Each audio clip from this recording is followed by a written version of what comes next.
میں ہوں خوشنود علی خان۔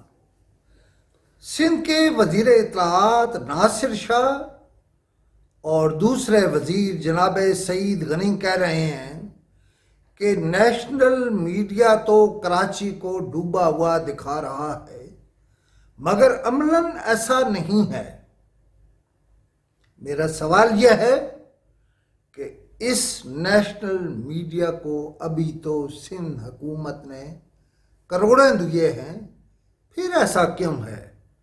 یہ اب آصف علی زرداری اور جناب بلاول بھٹو زرداری کے سوچنے کی بات ہے کہ کہیں نیشنل میڈیا کے یہ جگادری بروکرز مزید مال ہڑپ کرنے کے لیے آپ کے سادہ لوگ جیالوں کو سرے عام بلیک میل تو نہیں کر رہے۔